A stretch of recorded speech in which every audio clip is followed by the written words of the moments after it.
ఖమ్మం జిల్లా కేంద్రంలోని Mamata super speciality ఆసుపత్రిలో ఒక అరుదైన శస్త్రచికిత్సను విజయవంతంగా ముగించారు. ఓ 80 ఏళ్ల వృద్ధుడికి మళ్ళీ పునర్జన్మనిచ్చారు. ప్రస్తుతం ఈ ఆపరేషన్కి సంబంధించి మనతో మాట్లాడడానికి neurology surgeon doctor K Jagadish ఉన్నారు. ఆయన అడిగి పూర్తి విషయాలు తెలుసుకునే ప్రయత్నం చేద్దాం. సార్, సాధారణంగా మానవ శరీరంలో అత్యంత సున్నితమైనటువంటి ప్రదేశం మెదడు. సో ఇలాంటి మెదడులో అసలు ఎందుకు ట్యూమర్లు ఫామ్ అవుతాయి? ఇప్పుడు ప్రస్తుతం మీరు నిర్వహించినటువంటి ఆపరేషన్లో అసలు ఏ ప్రదేశంలో సరిగ్గా ట్యూమర్స్ ఫామ్ అయ్యాయి? Very good, nice. ఇప్పుడు ట్యూమర్స్ అనేది బ్రెయిన్ ట్యూమర్స్ క్లాసిఫికేషన్ డిఫరెంట్గా ఉంటుంది. బ్రెయిన్ ట్యూమర్స్ క్లాసిఫికేషన్ గ్లైల్ ట్యూమర్స్ అంటారు, కొన్ని మెనింజియల్ ట్యూమర్స్ అంటారు, కొన్ని హిమాంజియోబ్లాస్టోమాస్ అంటారు, కొన్ని సిపి యాంగిల్ ట్యూమర్స్ అంటారు, కొన్నిటిని సెరిబెల్లార్ ట్యూమర్స్ అంటారు. వెంట్రికల్స్ అంటే బ్రెయిన్లో వెంట్రికల్స్ అనేది ఒక సిఎస్ఎఫ్ ఫ్లోని బ్రెయిన్ నుంచి స్పైనల్ కార్డ్కి పంప్ చేస్తూ ఉంటుంది. ఆ వెంట్రికల్లో నుంచి వచ్చే ట్యూమర్ని ఫోర్త్ వెంట్రికులర్ ట్యూమర్స్ అంటారు. అంటే బ్రెయిన్ మనకి 2 విధాలుగా క్లాసిఫై చేయొచ్చు. అంటే తెలుగులో చెప్పాలంటే పెద్ద మెదడు అనేది ఇలా ఉంటుంది, బిగ్ బ్రెయిన్. ఇది ఆల్మోస్ట్ 1.5 kg 1400 grams ఉంటుంది. ఈ పెద్ద మెదడులో వచ్చే ట్యూమర్స్ కొంచెం little complications when compare to the చిన్న మెదడు, అంటే హైండ్ బ్రెయిన్ అంటాం. అంటే మన వెనకాల ప్రాంతంలో ఉన్న బ్రెయిన్ని హైండ్ బ్రెయిన్ అంటాం. దాన్నే మనం ఈరోజు చేయడం జరిగింది. ఆ ట్యూమర్ ప్రదేశం మీకు చూపిస్తాను. ఈ హైండ్ బ్రెయిన్లో వెనకాల ఆల్మోస్ట్ మనం ఇది స్కల్ బోన్. ఇది యాంటీరియర్ పార్టు, ఇది లేటరల్ పార్టు, ఇది పోస్టీరియర్ పార్టు. మనం చేసిన ట్యూమర్ ఇప్పుడు ఈ ప్రాంతంలో ఈ సెరిబెల్లం ఇలా ఉంటుంది. ఈ సెరిబెల్లం అంటే చిన్న మెదడు ఇంత పెద్ద బ్రెయిన్ నరాలన్నీ, దీంట్లో ఉన్న నరాలన్నీ 100 billions ఆఫ్ న్యూరాన్స్ అన్నీ ఇలా ఉన్నప్పుడు దీంట్లో ఉన్న నరాలన్నీ కుదించుకొని పోయి మన కిందకి వచ్చేటప్పటికి ఆ బ్రెయిన్లో ఉన్న నరాలన్నీ మనకు స్పైనల్ కార్డ్ అంటే వెన్నుపూస కిందకి ఈ స్టేజ్లో వస్తుంది. ఆల్మోస్ట్ మీకు చూపించాలంటే ఓకే ఇలా ఉంటుంది. ఓకే, సో ఇప్పుడు మనం వెన్నుపూసకి కనెక్షన్, ఇదే వెన్నుపూస కనెక్షన్. Neurons yes correct. ఇక్కడున్న 100 billions ఆఫ్ న్యూరాన్స్ ఇక్కడికి వచ్చేటప్పటికి ఆల్మోస్ట్ 2 fingers బెర్త్ కూడా లేని ఒక స్పైనల్ కార్డ్లో బంధించబడి ఉంటాయి న్యూరాన్స్ అన్ని. కానీ ఆ న్యూరాన్స్ అన్నిటికీ వెన్నుపూస బ్రెయిన్తో సంబంధం ఉంటుంది. 1.5 kg ఉన్న బ్రెయిన్ ఈ చిన్న మెదడుకి 50 grams ఉన్న బ్రెయిన్ ద్వారా ఈ వెన్నుపూసకి ఇలా వస్తూ ఉంటుంది. అది మెడలో ఉంటుంది, కింద లంబార్ రీజన్ వరకు వస్తూ ఉంటుంది. సో ఈరోజు చింతకాని మండలం పొద్దుటూరు గ్రామానికి చెందిన వెంకయ్య అనే 80 ఏళ్ల వృద్ధుడికి మీరు సక్సెస్ఫుల్గా ఈ ఆపరేషన్ చేశారు, ఆ ట్యూమర్ని తొలగించారు. అసలు ఈ ట్యూమర్స్ ఎగ్జాక్ట్గా అంత సున్నితమైన ప్రదేశంలో ఏ విధంగా ఏర్పడ్డాయి? అసలు ఈ పేషెంట్ మీ దగ్గరికి వచ్చినప్పుడు ఎటువంటి లక్షణాలతో వచ్చాడు? మంచి క్వశ్చన్. కారణాలు తీసుకుంటే బ్రెయిన్ ట్యూమర్స్కి 80% హెరిడిటరీ, జెనెటికల్గా ఉన్న జీన్స్లో ఉన్న ఆ మాలిక్యూల్స్ ట్రాన్స్ఫర్మేషనే క్యాన్సర్ అంటాం. అందరూ తెలిసిన విషయం, ఒక్కసారి సెల్కి ఒక క్యాన్సర్ వచ్చిందంటే ఆ క్యాన్సర్ అనేది స్ప్రెడ్ అవుతూ ఉంటుంది. అది బ్లడ్ ద్వారా స్ప్రెడ్ అవ్వచ్చు, లింపాటిక్ స్ప్రెడ్ కావచ్చు. కానీ బ్రెయిన్లో నీకు లింపాటిక్ సిస్టమ్ ఉండదు, గ్లింపాటిక్ సిస్టమ్ ఉంటుంది. కానీ బ్రెయిన్లో ఇది స్కల్ అనేది వెరీ టైట్ స్ట్రక్చర్. ఇంకా బ్రెయిన్లో ఒక చిన్న గడ్డ వచ్చినా కూడా ఇది గాలిపోని ప్రాంతం. ఇదే బ్రెయిన్ అనేది ఈ స్కల్లోకి గాలి కూడా పోదు. ఈ ప్రాంతంలో ఇంత గడ్డైనా అంత గడ్డైనా ఎంత గడ్డైనా 4 centimeters గడ్డ అకామిడేట్ చేయలేదు. ఇప్పుడు ఒక దగ్గర గడ్డ వచ్చినప్పుడు అదే కడుపులో గడ్డ అయితే కొంచెం 10 centimeters గడ్డ కూడా ఇప్పుడే స్కాన్లో బయటపడుతూ ఉంటాయి, అవి చేయించుకుంటూ ఉంటారు. లంగ్స్లో కూడా 10 to 15 centimeters గడ్డలు కూడా అది కాంప్లికేట్ అయిన దాకా బయటపడదు. కానీ బ్రెయిన్లో అలా కాదు. చిన్న 1 mm గడ్డ కూడా ఈ స్కల్ బోన్ ఇంత టైట్గా పట్టేయటం వల్ల ఈ బ్రెయిన్ని స్మాల్ గడ్డను కూడా అది తట్టుకోలేదు. అది ప్రెజర్ రూపంలో బయటకు వస్తుంది.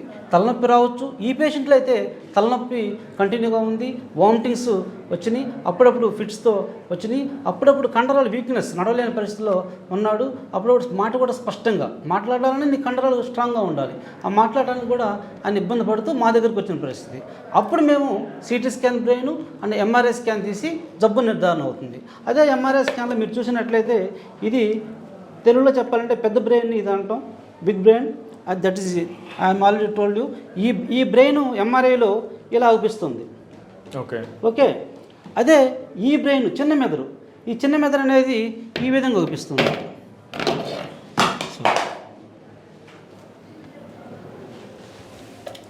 ఈ చిన్న మెదడు, ఇక్కడున్న చిన్న మెదడుని మీకు చూపిస్తున్నాను డయాగ్రామ్ రూపంలో ఇలా ఉంటుంది.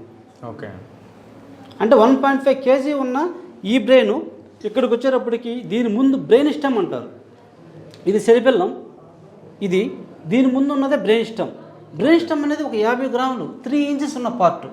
అంటే ఈ చిన్న మెదడుకి సెరిబెల్లంకి ఆ బ్రెయిన్ స్టమ్ అంటే మన 3 ఇంచెస్ 8 సెంటీమీటర్స్ ఉన్న బ్రెయిన్ స్టమ్ అంటే ఆల్మోస్ట్ నరాల్లో 100 బిలియన్స్ ఆఫ్ న్యూరాన్స్ క్యారీ చేసి ఆ స్పైనల్ కార్డుకి దీన్ని కంటిన్యూ చేసుకున్న స్పైనల్ కార్డు, ఆ కార్డులోకి వచ్చే నరాలన్నీ బ్రెయిన్లో ఉన్న 100 బిలియన్స్ ఆఫ్ న్యూరాన్సే కాళ్ళు చేతులకు సప్లై చేస్తూ ఉంటాయి. సార్ ప్యూర్గా ఇది టోటల్గా చాలా సెన్సిటివ్ పార్ట్.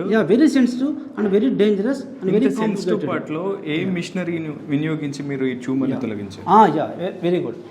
ఇలాంటి క్యాన్సర్లు 80 ఇయర్స్లో ఓపెన్ చేసిన తర్వాత మోలార్ వెడల్ అనే మైక్రోస్కోప్ తోటి మ్యాగ్నిఫికేషన్ చేసుకొని సెరిబెల్లంని మ్యాగ్నిఫికేషన్ చేసుకొని floor of the fourth ventricle magnification చేసుకొని టాన్సిల్స్ని మ్యాగ్నిఫికేషన్ చేసుకొని బ్రెయిన్ స్టమ్ని floor of the fourth ventricle identify చేసి అక్కడ ఉన్న మేజర్ వెదర్స్ ఉంటాయి.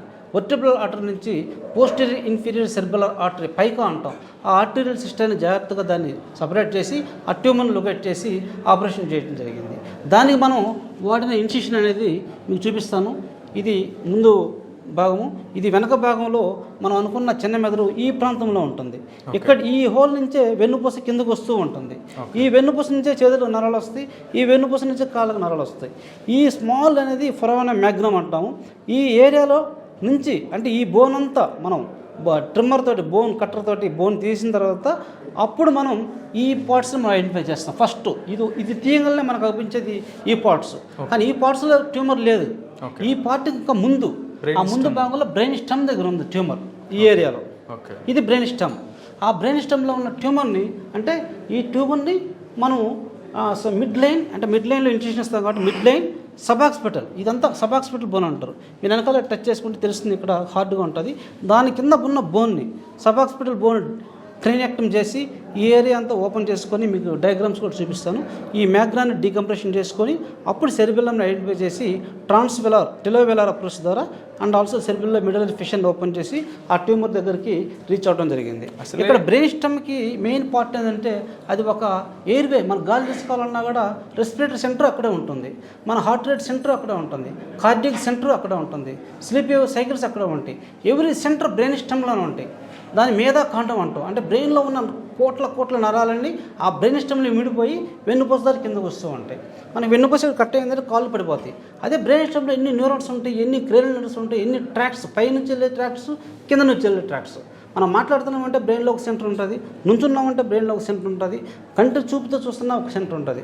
ఆ విధంగా దీన్ని ఈ approach midline suboccipital craniectomy and telovelar approach ద్వారా ఈ ఫోర్త్ ట్యూమర్ని తొలగించడం ఒక ఎత్తు, ట్యూమర్ని గుర్తించడం మరొక ఎత్తు. సో ఇన్ని బిలియన్స్ ఆఫ్ న్యూరాన్స్ డిస్టర్బ్ కాకుండా కేవలం ఎగ్జాక్ట్ ఆ లొకేషన్ చేరుకోవడం, needs lot of experience and also ప్రీవియస్గా మనం చేసిన కేసుని బట్టి you have got lot of experience. నేను 40 ఇయర్స్ నుంచి ఇక్కడ మమతాలో జాయిన్ అవ్వడం జరిగింది. ఒక అసిస్టెంట్ ప్రొఫెసర్గా, అసోసియేట్గా, ప్రొఫెసర్గా, హెచ్ఓడిగా నా దగ్గర ఎవరి ఇయర్ 2 స్టూడెంట్స్ ట్రైనింగ్ పొందిపోతూ ఉంటారు. మనం చూసిన టిష్యూ ఇప్పుడు ఏదైతే ఇదన్నామో ఈ సెరిబెల్లం అనేది ఫోలియో అంటే ఈ విధంగా గీతల్లాగా ఉంటుంది. పెద్ద మెదడుని ఎలా ఐడెంటిఫై చేస్తామంటే దీన్ని గైరే అండ్ సల్కా అంటాం. అదే చిన్న మెదడుకి వచ్చేకి ఫోలియో అంటాం. ఆ ఫోలియాని మనం ఐడెంటిఫై చేయాలంటే మనం డైలీ సర్జరీ చేస్తుంటేనే మనం నార్మల్ టిష్యూని డ్యామేజ్ చేయం.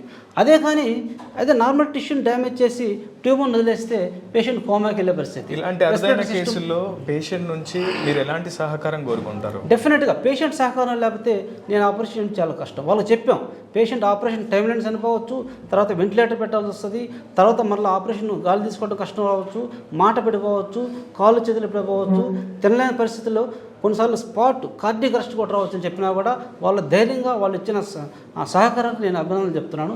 అలాగే మమతా ఎడ్యుకేషన్ సొసైటీ నాకు ఇచ్చిన ఆపరేషన్ థియేటర్ ప్లాట్ఫామ్ కానీ, మోలార్ వేడల మైక్రోస్కోప్ కానీ, all sort of instruments of craniotomy చేసిన ఇన్స్ట్రుమెంట్స్ కానీ ఇచ్చినందుకు అజయ్ కుమార్ సార్కి, జయశ్రీ మేడం గారికి, our dean principal Anuradha madam గారికి, సూపరింటెండెంట్ గారికి, మా అనస్థీషియా టీం అందరికీ స్పెషల్ థ్యాంక్స్ చెప్తున్నాను. Anyway congratulations sir. ఏదేమైనా అత్యాధునికమైనటువంటి సాంకేతిక పరిజ్ఞానాన్ని వినియోగించుకుంటూ మైక్రో లెవెల్లో అత్యంత సున్నితమైనటువంటి ప్రదేశాల్లో నెలకొని ఉన్నటువంటి క్యాన్సర్ కణాలను, క్యాన్సర్ గడ్డలను తొలగించి డాక్టర్ కె జగదీష్ అందరి ప్రశంసలు అయితే పొందుతున్నారు. ప్రస్తుతం పేషెంట్ ఆరోగ్యం కూడా పూర్తి స్థాయిలో మెరుగుపడిందని, మరికొద్ది రోజుల్లోనే డిశ్చార్జ్ కూడా చేస్తామని చెప్తున్నారు. ఇది video news 9 reporter Uday, RTV Mamata ఆసుపత్రి నుంచి. మరిన్ని వీడియోస్ కోసం ఛానల్ ని సబ్స్క్రైబ్ చేయండి. లేటెస్ట్ అప్డేట్స్ కోసం వాట్సాప్ ఛానల్ ని ఫాలో అవ్వండి. And link description